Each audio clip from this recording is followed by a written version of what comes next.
Hey, Steve. So we have an interesting one today, right? We're talking about cattle, Cattle. Yeah. cattle, Yes. and And branding. yes. And so Cattle. if you ever wondered about your personal brand or how people create personal brands, this is the show to watch. And you want to watch through the end because our first topic is about coffee. That's right.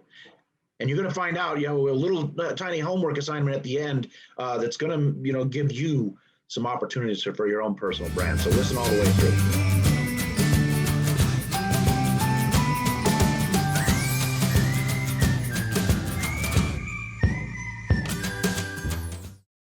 Well, good day, Steve. Hey, Steve, how are you? It's still a little warm where I am, but I'm doing great. Thanks. Great. Welcome, everybody, to the Steve and Steve Show. I'm Steve Wastenberg. And I'm Steve Walsh. And we have an unbelievable topic today. Unbelievable. Yeah, you're not going to believe it.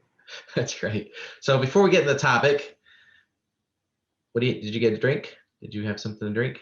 Oh, I have the dregs of my coffee. It is morning here, and so I have the dregs of my coffee. And it's just black, no sugar, no cream, just black coffee. And I am drinking black coffee as well. Which is, you like black coffee, so that's great. But I do. Me, I kind of like my coffee with mostly cream and a little sugar and then a touch of, no, that's not true. I like lattes. I do. Yeah, but I here's the thing I was thinking about, because through this Exodus program that we're going through, we're not allowed to have the sweet stuff in the coffee, milk and stuff like that. It's just doesn't need to be black. But I hear the pain for those that are not used to black coffee, and I wonder, is it because you guys are drinking the bold, the stronger levels of coffee? Yeah. So, because I like mine, but I mean, mine's usually an espresso, and in Peru, the way they do their coffee, it's very strong because they actually run it twice through. So they'll run the coffee through a drip kind of thing, and then they'll take that coffee, put new grinds, and run the coffee through the coffee new grinds.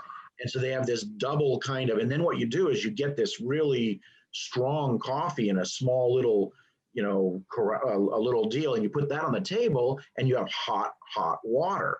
And so it's a whole ritual. You mix the strength that you want with the hot water. Now, to your point, I do like it stronger, so I usually put a pretty decent amount of coffee. Yeah. See, and I when I go to the coffee shops, I'll ask them for a mild brew because I don't like that boldness. Got it. That's where I think the bitterness really comes through.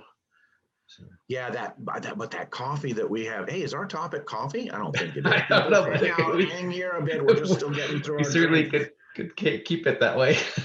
There is this coffee that we get from Costco from New Mexico. It's called Piñon.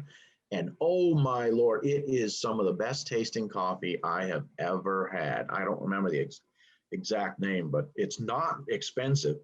And it comes in whole bean and we grind it. Man, is that some good stuff. Yeah. No, so coffee is not our topic. It isn't. No, but we probably could do a whole thing on coffee. Yeah, we should do one on cooking, I think. And actually cook for people. Yeah, we could do a cooking show when you get back to the States. We'll go to your place and do a cooking show. Yeah, let's do that. So the topic. Well, thanks for subscribing, by the way. We appreciate it. Yes. Thanks for being here and taking your time and spending it with us. That's right. Thank you for watching us. And really, what our conversations is, when we first started this, was the idea would be topics, discussions we would have over coffee. Right? That's a good point. Or beer. So it's appropriate that we explain what coffee we're drinking. It is. It's very appropriate. And I think it's going to be appropriate that we explain what beer is next time. Yes. Over a beer. Over our cooking show. So what is the topic today? The topic is branding. Branding. Oh, so branding, like my cousins who have a whole bunch of cattle and we go out and brand them. We're going to talk about cattle. that's part of it. But right, there's a lot of buzz in the market, commercial market, personal market, right, about having a personal brand. I gotcha. We're not going to brand cattle, are we? On this show today. We probably could go out to your cousin's place and brand some and do something. Yeah. But it's interesting, Steve, that when we talk about cattle like that and be a little facetious, but really, what does branding a cow or a steer mean to the rancher? Well, that's the rancher's mark, right? And so it's kind of claiming the cattle as theirs, right? So it's that showing of ownership. And okay, and don't they also use that brand often as their kind of a marketing strategy of, Right. Jim Bob Branded Ranch or something, Yeah. and it's got the brand on their deal. So there is kind of a marketing side to it as well as an ownership. This is mine. Right. So let's unwrap that in the modern day, because you're right. All the rage is, are you branded? Is this company? How are we branding ourselves? Right. And I don't think people realize that branding, the origination of branding, comes around that ownership / slavery, right? You're right. You're right. Who owns it, and who controls it. So yeah, which is a whole nother topic, but that's a really strong point. If you are working for this company and their brand, who are you? They always say, hey, make sure you're pitching our brand. So are you branded? Are you cattle? I don't know that I wanted to go there, right? If you're working for somebody else, are you being branded with their brand and you're the steer ready being led to slaughter? Right, all of you folks out there working for somebody else, I didn't really say that, and that's not what I mean. So don't feel. But it is, and if it is similar to that, right? If you're wearing someone's brand, you're kind of, in a way, giving up your own rights to be yourself, and you're promoting their company, their brand. But if you go back to the origins of, who owns you, right? If Coca-Cola versus Pepsi, you're wearing their shirt, or let's look at it from a different angle, from instead of like a company or maybe somebody that you work for, right? Because if you go to a trade show, you're going to wear a company logo shirt on the trade show floor or something that tells you you're with that group. Yeah. But what about like colleges and sports teams, right? Because they have a brand, and people put those brands on all day long. Right. In that case, it's probably less of an ownership and more of a familial or a clan, like I'm identifying with this team, let's say. So it's not as much as maybe, you are repping that team, but you're becoming part of that. Yeah. So maybe it shows loyalty.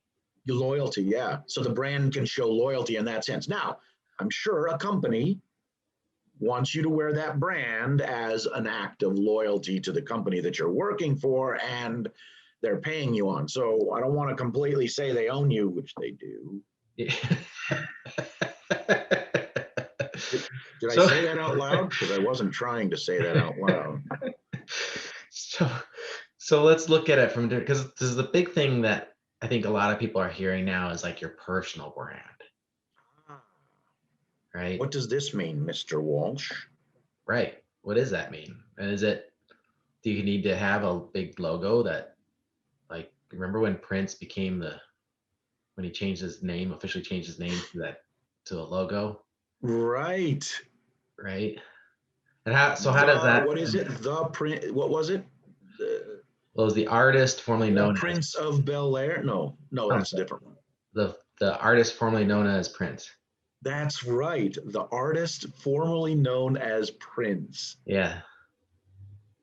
That's funny. So it's kind of interesting, right? Well, that's another whole discussion about how, you had those elliptographs on caves, right? And now we have emojis, so we've gone back to caveman communication with emojis. That's right. That's right. That's right. Yeah. So, but let's look at the self-branding a little bit. Is it really, do people need to go find a logo and find a logo that fits who they are? Do they need to find their purpose? What does that mean? And I think I have a fairly good concept, but what about you? What do you think that is?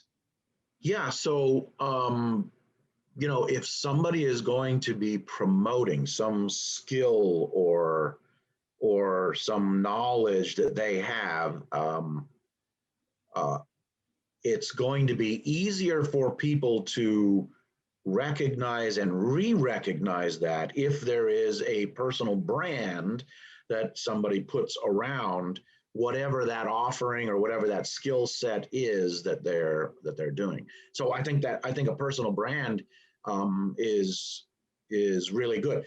Sometimes people will get a personal brand without even trying to do it, just because the way they are, their character or something, and they have consistency in something that they do. And you just hear somebody say, "Oh, that's this person," and they are, and then that's almost like a brand right there. Right. But I think we're talking about a more purposeful brand, right? Are you, yeah, or are we? Yeah. Well, I think what you said, that there's people out there that just go through, and who they are, they create their own personal brand, right? They don't have to have a logo. They don't have to have it's just the way they are, the way they interact with people, and they're very consistent. They know what to expect, right? So like a like a custodian at a large building, right? He's there all the time. He does business a certain way. He talks to people a certain way. He might have a way he says hello to everybody, right? So in a way, he kind of creates his own brand without having the intent of doing that. It's just who he is. Yeah, You remember when we had Jim? I think it's Jimmy, your cousin, the barbecue yeah, guy. yeah, yeah. He talked about a gentleman that was in his barbecue association, that the way he said stuff to people, right? Go win a trophy today or something like that. I forget Yeah, what it you're was. right. I don't remember what it was, the line exactly. Yeah, but that guy created his own brand without really trying it, Right. right? Everyone expected it, and then word got out that, hey, if you're in Colorado, or if you're at that barbecue festival, that look out for, and I forget what the guy's name is, but they look out for him. He's the guy that says this, and then all of a sudden they start having posters and T-shirts with that phrase on it, right? So the guy kind of created his own personal brand He without had trying. created brand. Yeah, Yeah. yeah, And that but came out of him being who he was. right, And then he started to be consistent with that phrase to everybody that he talked to. And they started creating that brand around him. So it was a back and forth until he was known for it. And you're right, it became something that got on T-shirts, on mugs, on, well, if you were talking to this gentleman, this is the phrase. yeah, yeah, yeah, yeah, So what's your definitely. brand, Steve? You got a brand? Um, I Is work in progress. I think it's work in progress, right? But I think with my I have Scouter Steve, right? So if they find me on different social medias, I under Scouter Steve, so that I kind of attach my scouting, my Boy Scout experiences to my brand, and so that association helps define who I am Yeah. from from an integrity and leadership standpoint, and a whole lot of other things that the Boy Scouts teach. Um, and it comes with that Boy Scout brand definitely has its controversial images as well, and that's something I'm willing to wear because I know the truth. Right. Um, and there's other stuff, right? The Catholicism, and being a techie, and now more so now is developing into coaching, and uh, you know really that to me, that's kind of gets back into kind of that scouting period, right? You reach a certain level, a certain peak, and as a scout, you turn back and look at the people that are on the trail behind you, and you help them up the rock. You help them, you reach down and you do what you can to help them, encourage them, pull them up to where you're at on that plateau. So Right. So it turns more, you've turned yours more into a service after a career, for example, in IT, after a long time being a faithful Catholic. Yours is just like you illustrated with that trail of somebody on the trail. There's a lot of people where you've been there and you've walked that trail, and it's time for you to give back to and serve those who are walking that same journey or are moving on that same journey. Yeah, I like that. I think that's something that you can really brand. And I know a lot of people will talk about that being a servant leader, for example, in corporations and things. But I think there's a brand there, Steve, that is going to be you. Yeah. Yeah. What about you? What's the? I think I'm still branding. Mine is definitely, well, we've both put together our why, remember, and we actually did a video on doing your why. Why does Steve exist? And mine is definitely about journey, and not just a physical journey of traveling to another country, but of being on a journey with other people, and even taking people on journeys, whether that be a verbal journey similar to what we're doing on the Steve and Steve show, or whether that be an actual travel, because I love travel. But there is a component of all of those that is discovery and helping people discover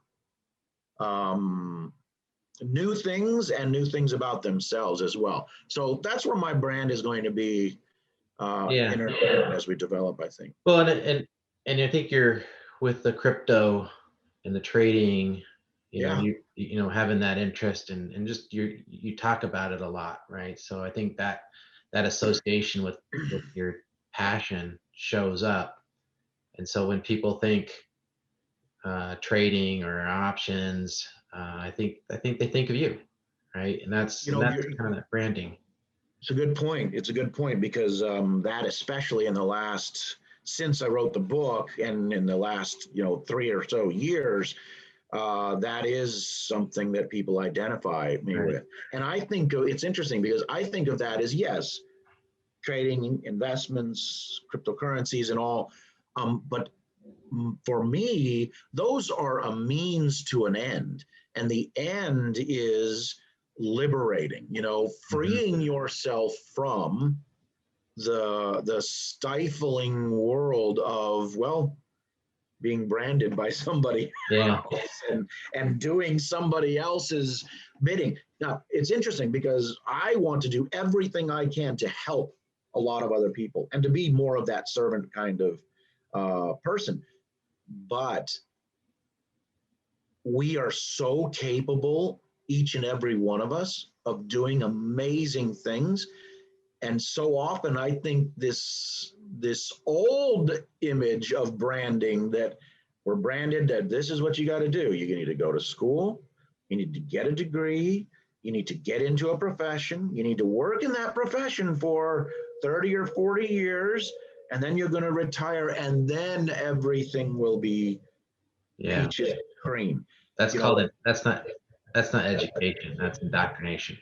It's branding, right? Think about that. Your mind. Yep. And it hurts. Exactly. And it's all there. It's kind of a scar on it, Yeah. So it's definitely interesting, right? So people can look at where they have been, what they participate in, what their passions are, and as they start to understand that, then they can put themselves out there with those passions and start to develop that brand. And just I think the consistency of that.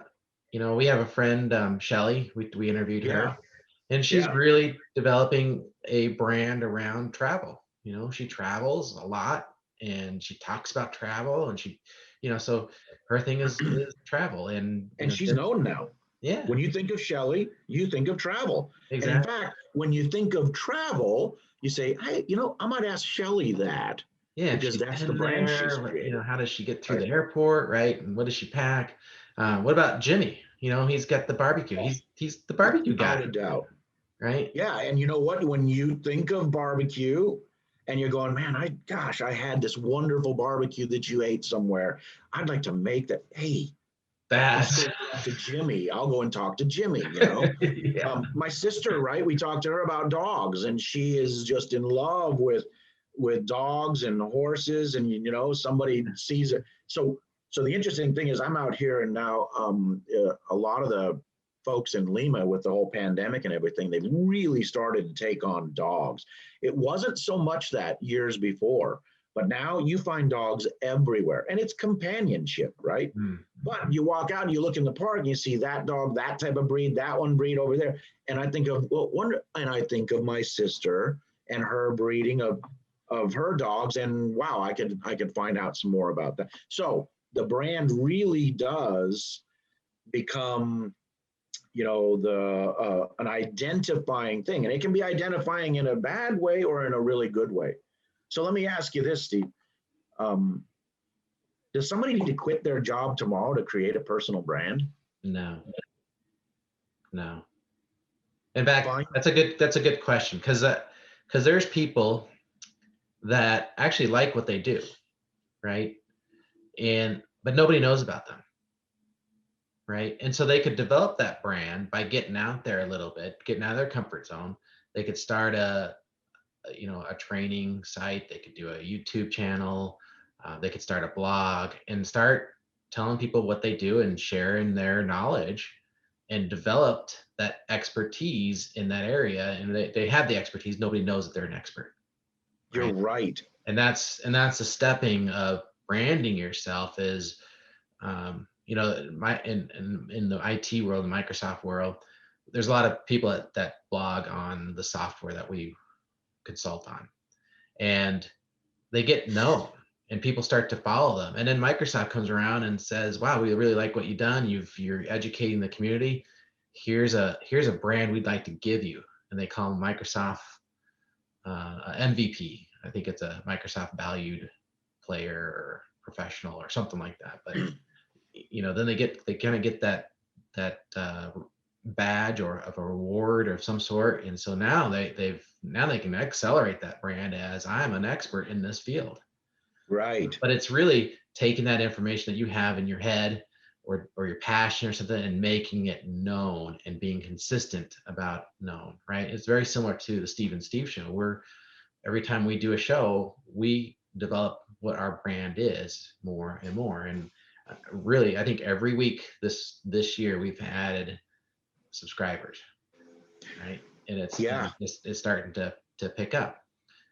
So, And folks, honestly, it's not a difficult thing to start to brand yourself, right, Steve? right. It's just something you got to start. Yeah. Start somewhere. We've done it on this show. We do it in a lot of different ways, but start somewhere and stop listening to those people that say, oh, you can't do that are actually branding you in another way, right? Right. Well, and you Stop don't listening to them and just go and do, and you don't have to go and spend a whole ton of money. You just got exactly. to start. You look and say, what is it that I have that might be interesting to other people? And Yeah. and let me tell you, you will be amazed at what you have. Start Right. putting a list together, right? Right. And from a corporate level, right? If you start to share what you do in your job, you're branding who you are. And if for some reason that company decides to let you go, you've already got your brand out there and you can leverage Exactly. that to get the next job a lot quicker. It's exactly right. It's almost a plan B of sorts. Yeah. We all got to have plan Bs and Cs and Ds Like and a Es. plan B. That's right. That's So right. Steve, we've probably gone a little bit long on All this right. like usual because our topics are very interesting. Yeah, deep stuff, people. So, well, why don't we, All right. you have a homework assignment for? I do. Everybody out here that's listening to this right now, and again, thank you all who are doing that, has some sort of a set of passions, things that you love, that you really love. I would ask that you go and list those things on a sheet of paper that you really, really love. And then after you've listed those this week, do this, find something in there that you might be able to begin the beginnings of branding with it, and use your imagination. It might be as simple a step as, okay, you've identified you love to Garden. Garden. You love to garden. That's a great one, actually. We're coming into spring, right? You love to garden. What if you start your branding by talking about it? Yeah, and don't make it about it with 5 people. Yeah, mindful. Don't make it complicated, right? Getting started, getting something done, getting going is way better than trying to come up with that perfect thing. You just start, and as you go, you'll be pulled to something, and that something will be your true brand. That's exactly right. You start doing it, and then you reflect on what you did, and you go and modify, and you reflect and you modify, but you keep doing it without overly, planning something. Now, there's going to be some people on here that are super analytic that are saying right now, oh, come on, you need to put together the whole. How many very rare do I find someone that's more analytical than me. That's true. You and I have written a lot of business plans in our career, right? But the truth of the matter is, my experience is, and I'm not poo-pooing business plans or plans like that. Those are great. And if that's what you want to do, great, write it, but do it. Yeah. Don't talk about it. But I'll tell you what, before you write that in a more informal way, you can start something. You can start something this week. So write down your stuff, find your passions, write some down, find one that you really hone in on, and start branding yourself with that. Yep. And the first step for starting is what you can do is you can hit that red subscribe button, and like button, and tell your friends and family button. Oh, we don't have one of those buttons. So you're just going to have to go do that yourself. Yeah, you can share it out to the media and let them know that you enjoy watching our show. So, and thank you for hanging in there. We certainly appreciate it. Really have a wonderful week. Steve, you got your remnants of your coffee? I do. Here's my cup. Cheers. Cheers.